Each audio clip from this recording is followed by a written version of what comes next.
একলব্যকে উদ্ধার করতে গিয়ে বিপদের মুখে রাঙা।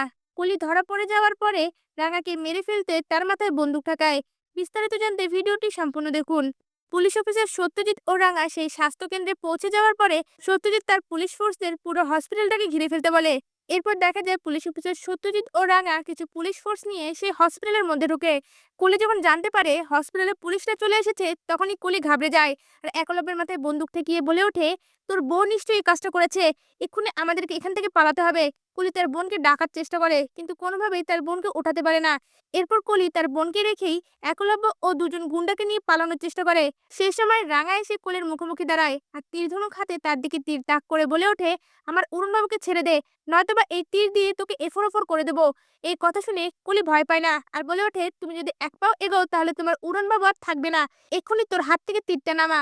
এই কথা শুনে রাঙাও ভয় পেয়ে তীরটা নামাতে যায় আর সে সময় কলি রাঙাকে হাত ধরে টান দিয়ে তার মাথায় বন্দুক টেকিয়ে বলে ওঠে, তোর জন্য আমাদের সকল কিছু নষ্ট হয়ে গেছে, তোকে আমি ছাড়বো না।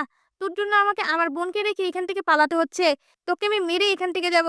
এই বলে গুলি করতে যাবে তখনই পুলিশ অফিসার সত্যজিৎ এসে কলির হাতে গুলি করে আর সঙ্গে সঙ্গে তার হাত থেকে বন্দুকটা পড়ে যায়।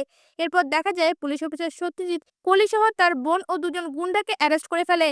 এদিকে রাঙা তখন ছুটে একলব্যের কাছে যায় আর তাকে জড়িয়ে ধরে বলে ওঠে, অরুণবাবু তুই ঠিক আছিস? তখনই একলব্য বলে ওঠে, মা বাবার কি অবস্থা? এরা তো আমাদের বাড়ির বাইরে শুটার রেডি করে রেখেছে আমার পরিবারের লোকদের শেষ করে দেওয়ার জন্য। এই জন্য আমাকে এই খারাপ কাজগুলো করতে হয়েছে। তখনই পুলিশ অফিসার সত্যজিৎ বলে ওঠে, আপনাদের বাড়ির বাইরে পুলিশ ফোর্স রাখা হয়েছে, তারা সব জায়গায় তদন্ত করছে। খুব শিগগিরই শুটারটাকে খুঁজে পাবো। আমি থাকতে আপনাদের পরিবারের কেউ ক্ষতি করতে পারবে না। এই কথা শুনে একলব্য খুশি হয়ে যায়। এরপর দেখা যায় রাঙা একলব্যকে নিয়ে বাড়ি ফিরলে একলব্যের মা এই খবরটা পাওয়া মাত্রই ছুটে বাইরে বেরিয়ে আসে আর একলব্যকে দেখা মাত্রই তার কাছে গিয়ে জড়িয়ে ধরে বলে ওঠে, আক্কু তুই ঠিক আছিস? তোর কিচ্ছু হয়নি তো? এই বলে অঝরে কান্না করতে থাকে। এমনটাই দেখতে চলেছেন রাঙামাটি তীরন্দাজ ধারাবাহিকে।